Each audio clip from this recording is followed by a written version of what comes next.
Market లో invest చేసి మీ డబ్బులు డబుల్ చేసుకోవాలనుకుంటున్నారా? విజయవాడలో జరిగే సుందరరామిరెడ్డి గారి లైవ్ సెమినార్ కి అటెండ్ అవ్వండి. రామకృష్ణ గారు, మీ అబ్బాయి లైన్ లో ఉన్నాడు, ఏమైనా మాట్లాడతారా?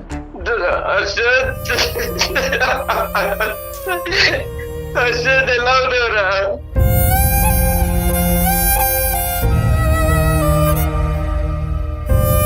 నేను బాగానే ఉన్నాను కానీ మీరు ఎందుకు ఇలా ఏడుస్తున్నారు ఇప్పుడు? రే, మీ అమ్మ నాలుగో స్టేజ్లో ఉందిరా క్యాన్సర్. నిన్ను ఎప్పటి నుంచి నేను కాలు ట్రై చేస్తున్నాను, నాకు కాదురా.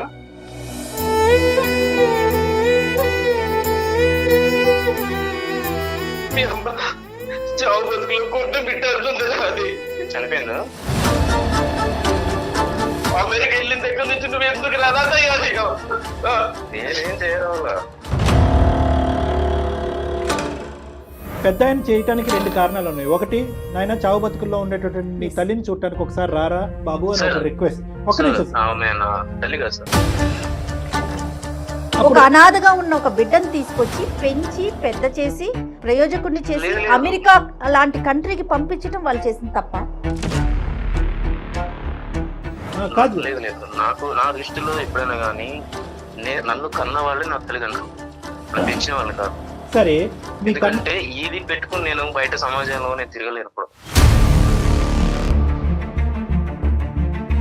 నన్ను మీరు ఎందుకు పెంచారు, నన్ను పెంచకుండా ఉంటే బాను, నా గాలికి నన్ను వదిలేసేటటువంటి మాట ఈ రోజు మీరు సుఖంగా సంతోషంగా అమెరికాలో దర్జాగా బతుకుతూ ఉన్నప్పుడు అడిగేటటువంటి మాట కాదండి.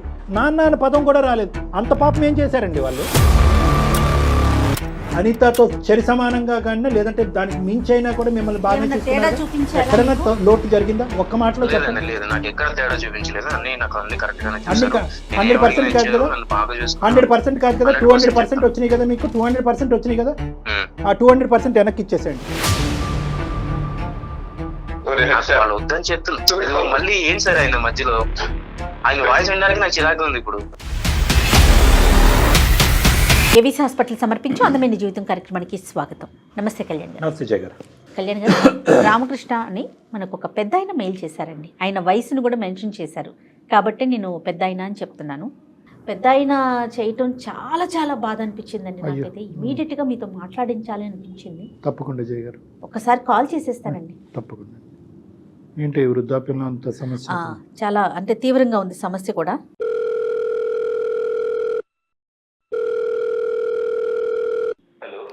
హలో, నమస్తే అండి. నేను జయానండి, అందమైన జీవితం ప్రోగ్రామ్ నుంచి కాల్ చేస్తున్నాను. సుమన్ టీవీ నుంచి కదమ్మా? అవునండి, అవునవును.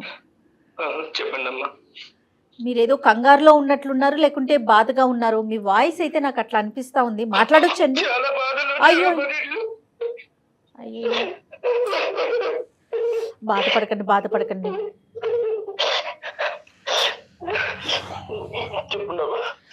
బాధపడకండి. కొంచెం స్థిమితంగా కూర్చోండి. నాతో పాటు డాక్టర్ కళ్యాణ్ చక్రవర్తి గారు ఉన్నారు. ఒక్కసారి మాట్లాడండి అండి, ఒక్క నిమిషం. మనసే బాధ అనిపించేస్తుంది. రామకృష్ణ గారు. రామకృష్ణ గారు నమస్తే అండి. నమస్తే సార్. కొద్ది గుండె నిబ్బరపరుచుకుని కొద్దిగా చెప్పాలి మాకు. ఆవిడ క్యాన్సర్ అండి. అయ్యో, 4వ స్టేజ్ లో ఉంది సార్. 4th stage. అయ్యో, మా అబ్బాయి ఎంత పిలిచినా రావట్లేదండి. మీ అబ్బాయి ఎక్కడున్నాడండి? అమెరికాలో ఉన్నాడు. అమెరికాలో ఉన్నాడు సార్. ప్రెజెంట్ ఇప్పుడు ముంబైలో ఉన్నాడు సార్. ముంబైలో ఉన్నాడు. అవును సార్. ఎందుకంటే అంత కఠినంగా ఉన్నాడు అబ్బాయి? అంటే తల్లి 4వ స్టేజ్ క్యాన్సర్ లో ఉన్నా కూడా చూడటానికి రాకపోయినంత తప్పు మీరేం చేశారు? ఏం లేదండి, వాడు చిన్న పురిట్లో ఉన్నప్పుడే వాళ్ళ అమ్మ చనిపోయింది సార్. పురిట్లో ఉన్నప్పుడు వాళ్ళ అమ్మగారు చనిపోయారు. వాళ్ళ అమ్మగారు చనిపోయారు. మేము దత్తగా తీసుకున్నాం సార్ వాడిని. వాళ్ళ నాన్న 40 రోజులు కాకముందే ఇంకొక పెళ్లి చేసుకున్నాడు సార్. వాళ్ళ నాన్న సరిగ్గా చూసుకోకపోతే మా ఆవిడ చూసి వాడిని ఏమండి మనం దత్త తీసుకుందామండి, మన దగ్గర పిల్లలు లేరు కదా, మన ఇల్లు మన సంసారంలో వాడు ఒకడు ఉంటాడండి, వాడిని మన పిల్లల్లా చూసుకుందామండి అంటే నేను వాడిని దత్త తీసుకున్నాను సార్. నాది సెంట్రల్ గవర్నమెంట్ ఉద్యోగం సార్ నాది. అయితే వాడికి బాగా చదివించుకున్నాం సార్ వాడిని. అంత చదివించుకున్న తర్వాత వాడికి ఇంటర్మీడియట్ ఆ లెవెల్లో ఎవరు చెప్పారు సార్, మా బంధువులు, నువ్వు వీళ్ళకి పుట్టిన బిడ్డోడు కాదురా, నేను దత్తత తీసుకున్నానని చెప్పారు సార్. అప్పటి నుంచి వాడు మమ్మల్ని దూరం దూరం దూరం ఉంటున్నాడు సార్ వాడు. రామకృష్ణ గారు తర్వాత మీకు ఎవరైనా సంతానం కలిగారండి? మేడం ఒక పాప పుట్టింది మేడం, అనిత మేడం. అనిత ఆమె వాళ్ళ హస్బెండ్ సాఫ్ట్వేర్ ఇంజనీర్ ఉండే మేడం. పెళ్ళైపోయింది. యాక్సిడెంట్ లో చనిపోతే ఆమె ఇంట్లోనే ఉంది మేడం. ఇప్పుడు ఆమెకి 2 పిల్లలు. అయ్యో. ఆమె ఇక్కడే ఉంది. మాకు ఆర్థికంగా లోటు అయితే ఏం లేదు మేడం. వాడు ఇంటికి రావాలి, వాళ్ళమ్మ ఒక్కసారి నెచ్చు కన్నారా చూసి చనిపోతానంటుంది మేడం. 4వ స్టేజ్ మేడం, క్యాన్సర్. అయ్యో. బాబు 15 సంవత్సరాల వరకు మీరు చెప్పలేదు మీరు దత్తత తీసుకున్నారు బాబుని అనేది? లేదు సార్, వాడు ఇంటర్మీడియట్ వరకు నేను ఏమీ చెప్పలేదు సార్. ఎవడో చెప్పాడు సార్ బయట వాడు. వాడికి ఎంత ప్రేమగా చూసుకున్నామంటే మేము అంత ప్రేమగా చూసుకున్నాం సార్. వాడికి టైఫాయిడ్ జ్వరం వస్తే అక్కడ ఎక్కడో బీహార్ లో ఒక తావే మందిరం ఉంటే ఆ తావే మందిరం కూడా వెళ్ళి మా ఆవిడ ముక్కుకుంది సార్. అక్కడ వెంకటేశ్వర స్వామి ముక్కుకొని నడిచి పై దాకా వెళ్ళి ముక్కు తీర్చుకుని వచ్చింది సార్. ఇంత చేసినా వాడు అసలు వాళ్ళ అమ్మ అంటే ఇంత కూడా కనికరం లేదు సార్ వాడికి. వాస్తవానికి ఏంటంటే అనితని ఎంత బాగా చూసుకున్నారో బహుశా అదే స్థాయిలో దత్తత తీసుకున్నటువంటి అబ్బాయిని కూడా అదే స్థాయిలో చూసుకున్నాను సార్. అదే కదా సార్ నా బాధ. అంత బాగా చూసుకున్న కొడుకు ఈ రోజు నువ్వు నాన్న కాదు, నువ్వు మా అమ్మ కాదు అని చెప్తే ఎంత బాధ ఉంటుంది సార్ మాకు. అంటే ఈ రోజు అన్నాడా సార్ ఇంటర్మీడియట్ తెలిసినప్పటి నుంచి అలాగే ప్రవర్తిస్తున్నాడా సార్? ఇంటర్మీడియట్ అప్పుడు వేరే చోట చదువుకుంటాం నాన్న, వేరే చోట చదువుకుంటా అంటే అక్కడ పంపించాను సార్ నేను. అక్కడ నుంచి అలా అలా అలా మెల్లిగా మాకు దూరం అవుతే వస్తున్నాడు వాడు. అంటే అక్కడ ఎవరో ఏదో చెప్పారు సార్ వాడికి. అప్పటి నుంచి మమ్మల్ని ఇగ్నోర్ చేస్తున్నాడు సార్. తెలిసి తెలియనట్టుగా పట్టించుకోవడం లేదు. అంటే ఇంకా దూరంగా చదువుకుంటాను చదువుకుంటా వాడు ఇంకా మా దగ్గర ఉంటాడు కదా అని మా చెల్లెలు కూతురికి ఇచ్చి పెళ్లి చేయాలని నేను నిర్ణయించుకున్నాను సార్. మా చెల్లెలు కూడా సరే అన్నయ్య అనేది. ఎవరు పుట్టిన అబ్బాయి అయినా కూడా మా చెల్లెలు కూడా యాక్సెప్ట్ చేసింది సార్. చేసుకుంటాను అన్నయ్య వాడిని అని చెప్పింది. సరే చేసుకున్నంతలో వాడు అక్కడ అమెరికాలోనే ఒక అమ్మాయిని చూసి ప్రేమించి వాడు ఏం చేశాడు సార్, మమ్మల్ని అసలు ఇన్వైట్ కూడా చేయలేదు, మమ్మల్ని పిలవలేదు. నేను కాల్ చేస్తే లేదా నానా మీరు ఎవరు రావద్దండి, అసలు ఎవరికి ఇన్ఫార్మ్ చేయొద్దండి, మన బంధువులకి ఎవరు చెప్పకండి, నేను ఇక్కడ పెళ్లి చేసుకుంటున్నాను, మీరు రావాల్సిన అవసరం లేదు, అమ్మ రావాల్సిన అవసరం లేదని చెప్పాడండి. తెలుగు అమ్మాయేనండి అమెరికా అమ్మాయా? తెలుగు అమ్మాయే అండి. ప్రేమించి పెళ్లి చేసుకున్నాడు. వాళ్ళ వరకు అయితే హ్యాపీగానే ఉన్నారు. వాళ్ళ వరకు హ్యాపీగా ఉన్నారు సార్. కానీ ఒక్కసారి కూడా మమ్మల్ని చూడడానికి రావడం లేదు సార్. అంటే మాకు అర్థం కావట్లేదు మీరు చేయని తప్పుకు మిమ్మల్ని ఎందుకు శిక్షిస్తున్నాడు మీ అబ్బాయి అనేది మాకు అర్థం కావట్లేదు. మీ కుటుంబ సభ్యులు అందరికీ తెలుసా ఈ అబ్బాయి దత్తత తీసుకున్నారు మీరు అనేది? సార్ మా కుటుంబంలో అందరికీ తెలుసండి ఈ అబ్బాయి మీద దత్తత తీసుకున్నామని. కానీ ఎవ్వరు అబ్బాయికి చెప్పలేదు. కానీ ఇంటర్మీడియట్ చదివేటప్పుడు మాత్రం ఎవరో చెప్పారో అప్పటి నుంచి మీరు నా తల్లిదండ్రులు కాదు కదా అని వాడు దూరం అలాగే వెళ్ళిపోతున్నాడు. కానీ ఒకటి రామకృష్ణ గారు, ఎస్పెషల్లీ దత్తత తీసుకునేటటువంటి కేసులతో నాకు చాలా అనుభవం 30 సంవత్సరాలు బట్టి. నేను అనేది ఏంటంటే దత్తత తీసుకున్నప్పుడు ఒకానొక సమయం సందర్భంలో ఒక కీలకమైనటువంటి వయసు, అది కూడా పీడియాట్రిక్ సైకియాట్రిస్ట్ డాక్టర్ చెప్తారు ఈ టైంకి మీ అబ్బాయి సూటబుల్గా ఉన్నాడు, మీ అమ్మాయి సూటబుల్గా ఉన్నాడు, ఈ టైం అప్పుడు డిక్లేర్ చేయండి అంటారు. డిక్లేర్ చేయాలి. ఒక ఎస్పెషల్ ఏంటంటే కుటుంబ సభ్యులు అందరికీ తెలిసి ఉన్నప్పుడు. ఎందుకంటే లేదంటే ఇది చాలా ఎడ్జ్ మీద ఉంటుందమ్మా ఇష్యూ. ఏదన్నా కుటుంబ సభ్యుల మధ్యన ఈ కుటుంబానికి మధ్యన ఏమన్నా చిన్న తగాదా వచ్చిందంటే ఆ అబ్బాయికి చెప్పకూడనటువంటి విధంగా చెప్తే ఈ విధంగా మనుషులు మారిపోతూ ఉంటారు. మీరు ఎప్పుడు చెప్దాం అనుకున్నారు రామకృష్ణ గారు? నేను అసలు నా మనసులో వాడు వేరే అబ్బాయి అన్నది నాకు లేదు సార్. మా సొంత అబ్బాయిలాగే చూసుకున్నాం సార్. మీకు లేదు కానీ చెప్పాలన్న ఉద్దేశం కూడా నాకు కాదు. మీకు లేదు కానీ వేరే వాళ్ళ ద్వారా ఇటువంటి పిల్లలు తెలుసుకుంటే కనుక వాళ్ళు ఎలా రియాక్ట్ అవుతారో అనేది కూడా మనం ఆలోచించాలి. అంటే మీరు ఎంత బాగా చూసుకున్నా కూడా నా తల్లిదండ్రులు వీళ్ళు కాదా, నన్ను పెంచి పెద్ద చేసినటువంటి తల్లిదండ్రులు వీరు కాదా అనేటటువంటి మనస్తాపం బాధ ఏదైతే ఉంటుందో అది ఈరోజు మీకు నాకు ఎవరికి కూడా ఊహించుకున్నంత ఎత్తులో ఉంటుంది ఆ బాధ. సరే అవన్నీ తర్వాత విషయాలు. అనితతో మాట్లాడతాడా మీ కూతురుతో? అమ్మాయితో కూడా ఏమైనా సంబంధం లేదా? లేదండి, అనిత మా దగ్గరే ఉంటుందండి. అనితతో కూడా వాళ్ళ హస్బెండ్ యాక్సిడెంట్ లో పోయిన దగ్గర నుంచి అమ్మాయి మా దగ్గరే ఉంటుంది. అసలు సొంత అన్నలాగే ప్రేమిస్తుంది. అసలు అమ్మాయి ఎప్పుడు ఇద్దరు పిల్లల్లో తేడా ఎప్పుడు చూపెట్టలేదు సార్. కానీ అతను అమెరికాకి వెళ్ళడానికి సపోర్ట్ అంతా మొత్తం చదివించటం, పెంచటం, పంపించటం మొత్తం మీరే చూసుంటారు కదండి? అన్ని మేమే చూసాం మేడం, నేను మా ఆవిడ. మీ అబ్బాయి పేరేంటి రామకృష్ణ గారు? హర్షద్ సార్. హర్షద్ సార్. మేము హర్ష అని పిలుస్తాం. హర్ష సార్. ఇప్పుడు హర్ష మనసులో ఈ విధమైనటువంటి ఒక అభిప్రాయం ఉంది, మిమ్మల్ని చూడకూడదు, మీ కుటుంబాన్ని కాదు అనుకుంటున్నాడు, పెంచినటువంటి తల్లిదండ్రులను వద్దనుకుంటున్నాడు అనేది ఇప్పుడు మీ భార్య గారు 4వ స్టేజ్ క్యాన్సర్లో ఉన్న తర్వాత తెలిసిందా? అంతకు ముందు నుంచే మీకు ఒక హింట్ ఉందా? సార్ అంతకు ముందు నుంచే ఉంది సార్. మాతో ఉండడం వాడికి ఇష్టం లేదు. నా కూతురికి ఎంత విలువిస్తున్నానో నా కొడుకు కూడా నేను అంతే విలువిస్తున్నాను సార్. ఇద్దరికి సమానంగానే పంచుతాను సార్ నేను. ఇది డబ్బుకి ఆస్తికి సంబంధించిందంటే కనుక ఈ లెక్క ఇక్కడ వరకు కూడా వచ్చి ఉండేది కాదండి. ఫస్ట్ ఆఫ్ ఆల్ మనం కనుక్కోవాల్సింది ఏంటంటే ఆ అబ్బాయి మనసులో ఎటువంటి భావం ఉందన్నది మనం కనుక్కోవాలి. ఫస్ట్ అక్కడి నుంచి మనం కనుక్కోగలితే అసలు మనతో మాట్లాడితే కనుక అది ఒక మెట్టు ఎక్కినట్టే. మనతో అసలు మాట్లాడతాడా లేదా అనేది ఫస్ట్ మనం చూడాలి. ఆ అబ్బాయి ప్రస్తుతం ఎక్కడున్నాడు రామకృష్ణ గారు? సార్ ముంబైలో ఉన్నాడు సార్. ఏదో పని మీద వచ్చాడు వాడు. మరి మీరు ఫోన్ కలిపితే ఎత్తుతాడా లేదంటే మేమే కలపాలా? సార్ నేను కలిపితే అసలు ఎత్తడం లేదు సార్. నా ఫోన్ ఎత్తటంలా, నా కూతురు ఫోన్ ఎత్తడం లేదు వాడు. మనమే కలపాలి. మనమే కాల్ చేద్దాం. అయితే రామకృష్ణ గారు మీరు నెంబర్ ఫార్వర్డ్ చేశారంటే నేను ఒకసారి అతనికి కాల్ చేసి మాట్లాడతాను. సరే మేడం, నేను ఫార్వర్డ్ చేస్తున్నాను. రైట్ అండి. పాప ఆయన మాట కూడా మాట్లాడలేకపోతున్నాను. తప్పకుండా అండి, మా ప్రయత్నం మేము 100% చేస్తాం. డాక్టర్ గారు మాట్లాడతారు.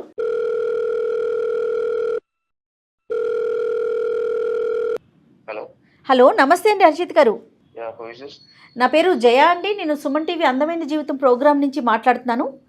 నాతో పాటు డాక్టర్ కళ్యాణ్ చక్రవర్తి గారు ఉన్నారు. ఒక 5 minutes మీతో మాట్లాడొచ్చా? Okay, but why?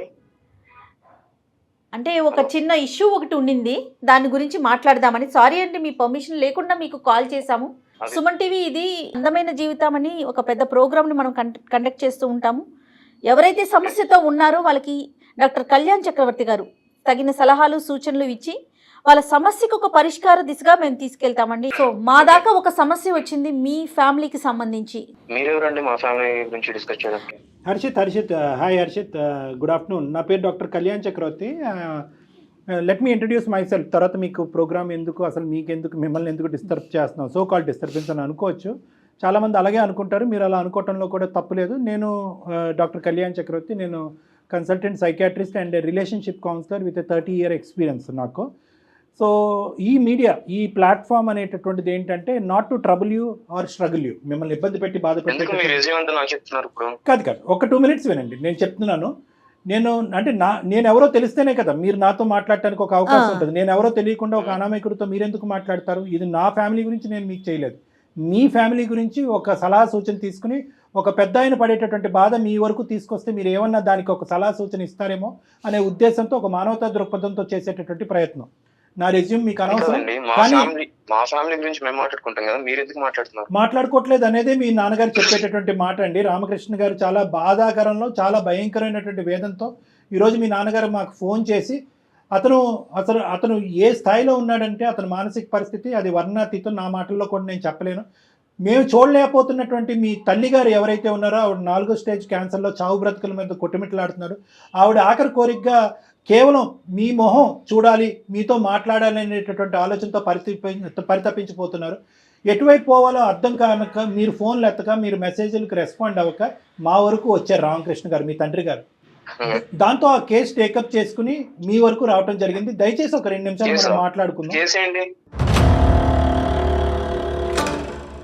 కాదండి, ఇప్పుడు రామకృష్ణ గారు కాదు, రామకృష్ణ గారి యొక్క బాధని మేము అర్థం చేసుకుని మీ వరకు వచ్చాం. మీరు ఏమన్నా మాట్లాడదలుచుకున్నారా మాతో? లేదండి, నేనేం మాట్లాడదలుచుకోవట్లేదు. ఒక 2 minutes అండి ప్లీజ్, నా రిక్వెస్ట్. చెప్పండి. రైట్, ఓకే, థ్యాంక్ యూ అండి. మీరు అర్థం చేసుకున్నారు.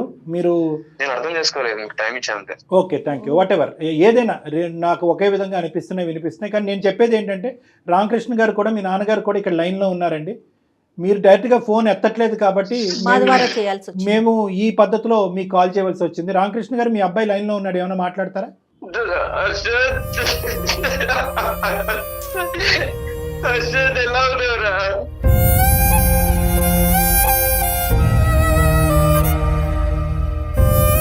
నేను బాగానే ఉన్నాను కానీ మీరు ఎందుకు ఇలా ఏడుస్తున్నారు ఇప్పుడు? మీ అమ్మ 4వ స్టేజ్లో ఉందిరా క్యాన్సర్. నిన్ను ఎప్పటి నుంచి నేను కాలు ట్రై చేస్తున్నాను, నాకు కాదురా.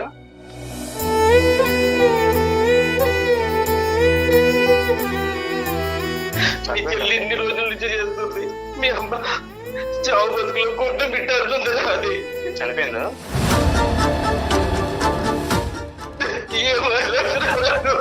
ఒక్క ఒక్కసారి వచ్చి చూడరా మీరు, ఒక్కసారి వచ్చి చూడరా. అమెరికా వెళ్ళిన దగ్గర నుంచి నువ్వు ఎందుకు అలా తయారయ్యావు? నేనేం చేయడం వల్ల మీరు నన్ను అర్థం చేసుకోవడంలో తప్పు పడ్డారు అంతే. ఏం తప్పు చేశాను రా చెప్పు. ఎందుకు ఇవన్నీ ఈ సోలంతా నాకు ఎందుకు చెప్తున్నా ఇప్పుడు? అదే ఒక్కసారి వచ్చి మీ అమ్మని చూసేళ్ళురా, మీ అమ్మ పరిస్థితి ఎలా ఉందో చూసేళ్ళురా. చాలా టూ మచ్.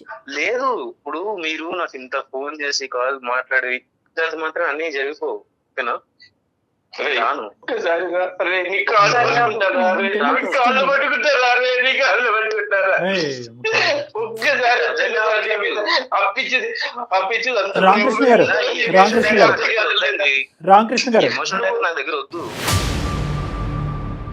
హర్షిత్ ఒక్క నిమిషం, రామకృష్ణ గారు ఒక్క నిమిషం, నేను ఉన్నాను ఇక్కడ, ఒక 2 నిమిషాలు మనం మాట్లాడుకుందాం. హర్షిత్, నువ్వు ఇంత కఠినంగా మాట్లాడుతున్నావు, కానీ నిన్ను నిలదీసి నిన్ను ఒక పద్ధతిలో మాట్లాడేటటువంటి కెపాసిటీ నాకు ఉన్నా కూడా నేను అలా మాట్లాడాలని అనుకోవట్లేదు. ఎందుకు అంటే కనుక ఈరోజు మీరెవరండి అని చెప్పి 2 నిమిషాల్లో నువ్వు ఫోన్ పెట్టేస్తే కనుక ఇంక ఈ కథ కంచికెళ్ళినట్టే, మనం ఏం చేయలేం.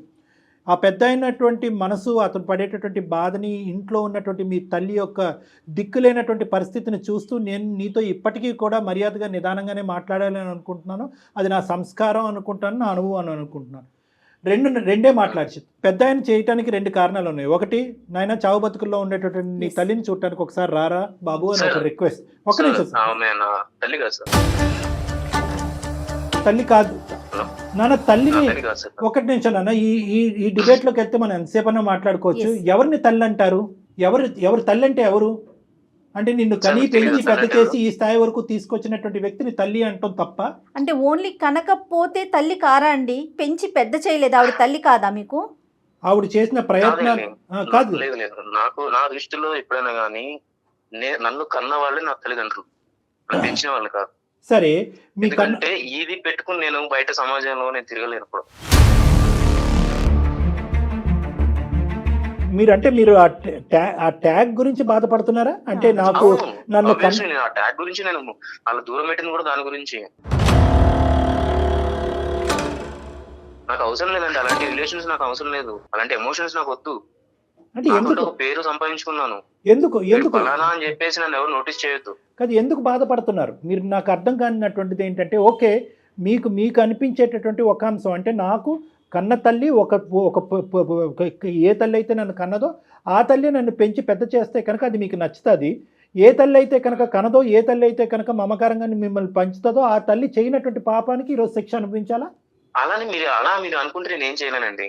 నాకు ఇక్కడ కావాల్సిందంటే ఏంటి, నాకు సమాజంలో కొంచెం ఒక పేరు కావాలి. సో వీళ్ళ వల్ల నా పేరు అనేది స్పాయిల్ అయ్యేలా ఉంది. అది ఒక నాకు తెలియదు రీజన్ ఏంటో, ఎట్లా ఏ విధంగా అవుతుందో మరి మీ కాన్సెప్ట్ ఏంటో మాకు అర్థం కావట్లేదండి హర్ష గారు. ఏ విధంగా మీ పేరు? నేను వాళ్ళ పేరెంట్స్ యాక్సెప్ట్ చేయనండి. మీరే అది మీరే చెప్పండి, సమాజం మీద రుద్దమాకండి. హలో హర్ష గారు మీరు చెప్పేదే మాట్లాడుతున్నారు, మేము చెప్పేది ఒకసారి వినండి. అది మీ అభిప్రాయం, సమాజానికి ఉండదు అలాంటి అభిప్రాయాలు. అంటే అటువంటి అనుభవం మీకు ఏమన్నా ఉంటే చెప్పండి. అంటే ఎవరన్నా మిమ్మల్ని చిన్న చూపు చేశారా? దత్తత తీసుకున్నారా? నువ్వు ఆవిడకు పుట్టినటువంటి బిడ్డో కాదు అని ఎవరన్నా మిమ్మల్ని చిన్న చూపు చేశారా? చాలా సందర్భాలు నేను ఫేస్ చేశాను కాబట్టి అంత పెంచిన వాళ్ళు కూడా కాదని ఎందుకు వచ్చేసాను. నేను ఎంత బాగా హర్ట్ అయి ఉంటాను వాటి గురించి. నేను అలాంటి ఫేస్ చేశాను చాలా. అదే నేను వాళ్ళకి దూరం పెట్టేశాను. మీరు ఇంతలాగా మాట్లాడుతున్నప్పుడు I'm not ready to face that. Okay, you are not ready to face that. But where is this originating from అనేది ఒక్కసారి ఒక సైకాట్రిస్ట్గా అనలైజ్ చేసుకుంటున్నాను. ఎక్కడి నుంచి ఇది పుట్టుకొచ్చింది? అందుకంటే మీరు ఇంత కఠినంగా ఆవిడ ఉందా, చనిపోయిందా, మీరు ఎందుకు ఇలాంటి సీరియల్ నాటకం ఆడుతున్నారు, ఇలాంటి మాటలు అన్నా కూడా నేను మధ్యలో దూరి నా కోపాన్ని వ్యక్తపరచలేదు. ఎందుకంటే కనుక ఆ లేత వయసులో, ఏదంటే 15 to 17 years వయసులో, ఇంటర్మీడియట్ టైంలో ఎవరో మీకు వీళ్ళు కాదురా నీ తల్లిదండ్రులు వాళ్ళు అని చెప్పినప్పుడు మీ మనసు ఎంత గాయపడిందో అనేది నాకు అర్థమైంది. రెండోది ఏంటంటే కనుక, ఒకటికి చాలా సందర్భాల్లో నువ్వు దత్తపుత్రుడు అనేటటువంటి మాట అనటం వల్ల మీ మనసు గాయపడి ఉంటుంది అనేది కూడా నాకు అర్థమైంది. కానీ నేను ఇంకొక యాంగిల్లోంచి వస్తున్నాను. అదేంటి అంటే కనుక, ఏ తల్లి అయితే కనుక చనిపోకుండా మీరు అనాథ కాకుండా ఉండేటటువంటి పరిస్థితి ఆ తల్లి పెంచుంటే కనుక ఆ పేదరికంలో ఈరోజు మీరు అమెరికా వెళ్ళుండేవారా? ఈ స్థాయిలో మీరు ఉండేవారా? ఈ సంపాదన మీకు ఉండేదా? ఇది నెంబర్ 1. నెంబర్ 2 ఏంటంటే, తల్లి చనిపోయినటువంటి మీ కన్న తల్లి, ఈ జ్ఞాపకాలన్నీ మీకు గుర్తు చేస్తూ మిమ్మల్ని బాధపడుతున్నాను, ఏమనుకోవద్దు. మీ కన్న తల్లి చనిపోయినటువంటి 10 రోజులకో 15 రోజులకో ఆ మహానుభావుడు ఇంకో పెళ్లి చేసుకున్నాడు అనేటటువంటి ఆలోచన ఉన్నటువంటి కుటుంబంలో మీరు పెరిగి పెద్ద అయి ఉంటే కనుక సంతోషించి ఉండేవారా? అంటే మీ వాదనకి నేను ఏకీభవిస్తున్నాను. అంటే నా కన్న తల్లిదండ్రులు వేరే వాళ్ళు కాదు. మేమేమంటున్నా అంటే కన్నటువంటి వాళ్ళు ఎవరైనా కూడా పెంచినటువంటి వాళ్ళు మీకు ఆ సంతోషాన్ని సుఖాన్ని ఇచ్చేటటువంటి వాళ్ళు తల్లిదండ్రులు కాదు, దేవుళ్ళు అని అంటారు. ఒక అనాథగా ఉన్న ఒక బిడ్డను తీసుకొచ్చి పెంచి పెద్ద చేసి ప్రయోజకుడిని చేసి అమెరికా లాంటి కంట్రీకి పంపించడం వాళ్ళు చేసిన తప్ప అంటే అర్థం కావట్లేదు. అతను కూడా వాళ్ళు పెంపకాన్ని లోపభూయిష్టం చేసి ఏలెత్తి చూపెట్టట్లేదు జయ గారు. అతను కాన్సెప్ట్ ఏంటంటే వాళ్ళని తప్పుగా చూపెట్టట్లేదు, కానీ ఇతనికి పడినటువంటి ఆ బీజం ఏదైతే చిన్నప్పటి నుంచి నలుగురు 4 విధాలుగా మాట్లాడుకుని నుంచి ఇతన్ని హేళన చేసి వెక్కిరించేటటువంటి ప్రయత్నం చేశారో ఆ ట్యాగ్ లైన్కి కారణమైనటువంటి వాళ్ళు వీళ్ళే నన్ను పెంచినటువంటి దత్తత చేసినటువంటి ఈ తల్లిదండ్రులు లేకపోతే నాకు ఆ ట్యాగ్ ఉండదు కదా అని చెప్పి. కరెక్టే. ఆ తల్లిదండ్రులు లేకపోతే ఈ రోజు మీరు ఎక్కడున్నారు? ఆ కాన్సెప్ట్ అర్థం చేయడం గురించి నన్ను మీరు ఎందుకు పెంచారు, నన్ను పెంచకుండా ఉంటే బాను, నా గాలికి నన్ను వదిలేసేటటువంటి మాట ఈ రోజు మీరు సుఖంగా సంతోషంగా అమెరికాలో దర్జాగా బతుకుతూ ఉన్నప్పుడు అడిగేటటువంటి మాట కాదండి. ఒకప్పుడు వాళ్ళు పెంచకపోతే కనుక మీరు ఎక్కడో ఏదో చేసుకుంటూ బతుకుండేవారు. అప్పుడు కూడా ఈ మాట అన్ని ఉండేవారా? ఇదేంటి ఇంత అన్యాయం చేశారు నా కన్న తల్లిదండ్రులు, ఈ సమాజంలో నన్ను పెంచి పెద్ద చేసేటటువంటి ఒక నాదురే లేదు అని అప్పుడు బాధపడి ఉండేవారా? ఈ రోజు మీరు కంఫర్ట్ జోన్ లోకి వచ్చాక మీరు అంటున్నారు నన్ను ఎందుకు పెంచారు. అది నా తెలివి వల్ల వెళ్ళానండి, నా తెలివి వల్ల నా చదువు వల్ల నేను అలా వెళ్ళాను అంతే. అమెరికాలో వెళ్ళిపోతారా అండి? కాదండి, ఫైన్ అమౌంట్ ఏమైనా కావాలంటే చెప్పండి పంపిస్తాను నేను, హర్ష గారు మా ఫ్యామిలీలో కూడా పిల్లలందరూ కూడా అబ్రాడ్ కంట్రీస్ లో ఉన్నారండి. ఓన్లీ తెలివితేటలతో వెళ్ళిపోరు, ఫైనాన్షియల్ సపోర్ట్ కూడా కావాలి. ఓహో ఇప్పుడు మీరు ఎవరిని కొనక్కర్లేదు, అటువంటి దిక్కు లేనటువంటి స్థితిలో వాళ్ళే లేరు.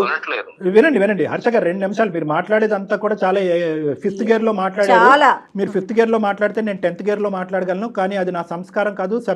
ఎందుకంటే ఈ రోజు మీరు ఫోన్ పెట్టేస్తే కనుక ఆ మహానుభావుడికి ఇంకా కొడుకు అనేటటువంటి దిక్కు లేకుండా అతను ఇంకో దేనగాథలోకి వెళ్ళిపోతాడు. కాబట్టి అతను పాయింట్ ఆఫ్ వ్యూలోంచి నేను చాలా ఇదిగా మాట్లాడుతున్నాను. ఏమండి, మీకు తెలుసు ఎందుకు ఈ మాటలన్నీ ఓన్లీ మీ తెలివితేటల వల్లే వెళ్ళిపోయారు అక్కడికి. సోకాల్డ్ అమ్మ నాన్న, మీరు అమ్మ నాన్న అని పిలటానికి కూడా ఇష్టపడట్లేదు. ఇంతసేపు మాట్లాడుతున్నా నాన్న అని పదం రాలేదు మీ నోట్లో. నాన్న అనే పదం అని ఇంకో 4 తిట్లు తిట్టినా బాగానే ఉండేది. ఆ మహానుభావుడు ఇంతటితో సరిపెట్టుకుంటానని ఫోన్ పెట్టేసి ఉండేవాడు. నాన్న అనే పదం కూడా రాలేదు. అంత పాపం ఏం చేశారండి వాళ్ళు? మిమ్మల్ని పెంచటమే తప్ప అంత పాపం ఏం చేశారండి? ఈరోజు ఆవిడ క్యాన్సర్తో చచ్చిపోతుంది. హర్ష గారు, ఆవిడ క్యాన్సర్తో చనిపోతుంది. ఏమైంది మానవత్వం? సార్ ఒక్కసారి మా ఆవిడతో మాట్లాడిస్తాం సార్. మా బాబు బహుశా కొడుకు ఎక్కడో ఉన్నాడు, ఏదో చేసుకుంటున్నాడని ఫోన్ ఎత్తట్లేదని అనుకునేటటువంటి తత్వం వేరో, ఫోన్ ఎత్తిన తర్వాత ఇప్పుడు ఇక్కడ ఎవరు చనిపోయారని చెప్పి ఏడుస్తున్నాం అనే మాట ఇంకా భయంకరంగా ఉంటుంది. దయచేసి ఆవిడకి ఈ మాటలు వినిపించకూడదు. మనం ముగ్గురం మాట్లాడుకుందాం. హర్ష, ఒక్క నిమిషం. హర్ష చెప్పండి ప్లీజ్ నాన్న, ప్లీజ్. మరీ ఎంత కఠోరంగా మాట్లాడితే నేను ఏమీ మాట్లాడలేను. ఖచ్చితంగా కఠోరమే నాన్న. ఇది కఠినత్వం. కొన్ని వేలాది లక్షలాది మంది ఈ ప్రోగ్రామ్ చూసేటటువంటి వాళ్ళు, డాక్టర్ గారు మీరు అంత మర్యాద ఇచ్చి అంత నెమ్మదిగా అతనితో ఎందుకు మాట్లాడుతున్నారు అని అనేటటువంటి వాళ్ళు. అదే ఎందుకు నేను ఎటు పోదు కదా. కాకపోతే నా ఇంటెన్షన్ అది కాదు, నాకు వాళ్ళు వద్దు, అది నాకు మెయిన్ ప్రాబ్లం. నాకు వద్దు కాదండి, ఎవరో ఏదో చేసిన దానికి. సార్ కొద్దిసేపు నేను మాట్లాడాలంటే ఆయన సైలెంట్ గా ఉంటానండి. రామకృష్ణ గారు, అతను ఏదో చెప్తారంటే వినండి. చెప్పండి హర్ష. నా మెయిన్ పాయింట్ ఏంటంటే నాకు వాళ్ళు వద్దు సార్.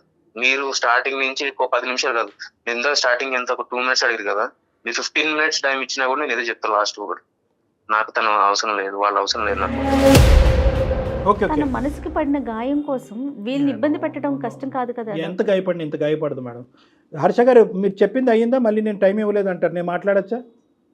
చెప్పండి. మీ తల్లిదండ్రులు ఇప్పటి వరకు 25-26 ఇయర్స్ వచ్చేంత వరకు మిమ్మల్ని ఎలా పెంచేవారు అనేది ఒక్కసారి మీ మాటల్లో మీరు చెప్పండి. ఏదైనా లోటు చేశారా? ఇవ్వకూడదు ఏదైనా ఇచ్చారా? ఇవ్వాల్సింది ఏదైనా ఇవ్వకుండా ఉన్నారా? ప్రేమ ఆప్యాయత అనేటటువంటిది పెంచుకున్నటువంటి అనితతో చరి సమానంగా కానీ, లేదంటే దానికి మించైనా కూడా మిమ్మల్ని బాగా చూసుకున్నారా? ఎక్కడైనా లోటు జరిగిందా? ఒక్క మాటలో చెప్పండి. 100% కాదు కదా, 100% కాదు కదా, 200% వచ్చినాయి కదా మీకు. 200% వచ్చినాయి కదా, ఆ 200% వెనక్కి ఇచ్చేసేయండి. సరే అండి, ఇవ్వండి. ఇప్పుడు అదే అడుక్కుంటున్నాడు ఆ పెద్ద ఆయన.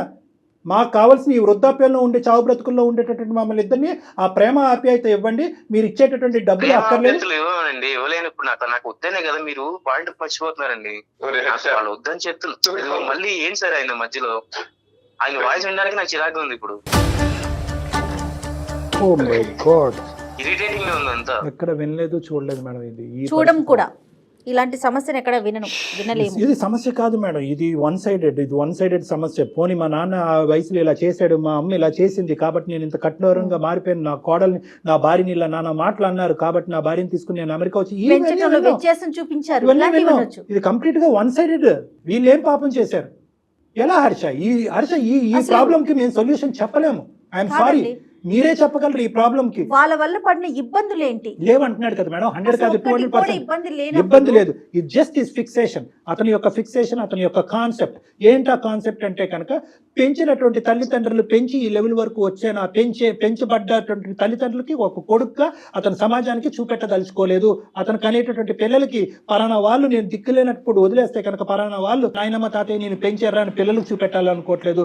భార్యకి వీళ్ళు నన్ను పెంచినటువంటి అత్తమామ అన్నట్టుగా చూపెట్టుకోవట్లేదు. సో ఈ పెంచినటువంటి అనేటటువంటి ట్యాగ్ అతనికి నచ్చకపోవడం అనేది అతని బ్రెయిన్ లో పడినటువంటి ఒక ఫిక్సేషన్. అంతే కదా హర్ష? అంతే అండి, మీరు బాగా అర్థం చేసుకున్నారు.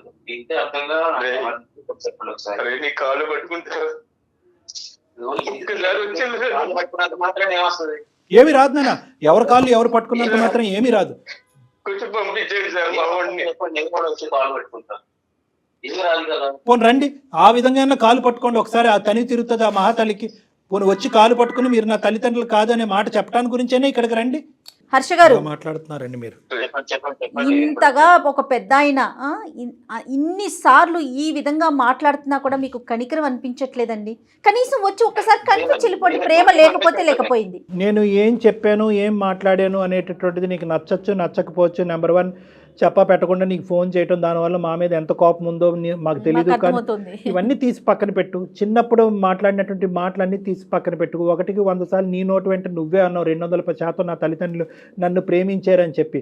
ఏ మచ్చ లేనటువంటి ఈ పెంపకాన్ని ఎందుకు ఇలా శిక్షిస్తున్నావు? ఒక్క 2 నిమిషాలు ఆలోచించు. బతిమాలుకుంటున్నాను, వేడుకుంటున్నాను, అడుక్కుంటున్నాను. రామకృష్ణ గారు మీ అబ్బాయితో ఏమైనా చెప్పాలి అనుకుంటున్నారా?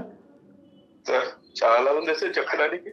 మీ అమ్మ చేసిన తప్పేమన్నా ఉంటారా? నేనేమన్నా తప్పు చేస్తానంటే శిక్షించరా? ఒక్కసారి హర్ష నేను ఏం చేయటం కాదు నన్ను, ఏం చేయాలో నీకు తెలుసు. మేం చెప్పేవాళ్ళం ఎవరు నీకు తెలుసు. నీది మరీ అంత కఠోరమైనటువంటి మనసు కాదు. నువ్వు ఎందుకు అలా మారిపోయావు మాకు అర్థం కావట్లేదు. ఒక్కసారి 4 మెట్లు దిగి మీ నాన్నగారు వేడుకునేటటువంటిది ఏంటి అన్నది ఒక్కసారి కళ్ళు మూసుకుని ఆలోచించండి, అన్ని క్లియర్ అవుతాయి. ఇది డబ్బులు గురించి కాదు, ఇది డబ్బుల గురించి కాదు, ఆస్తుల గురించి కాదు.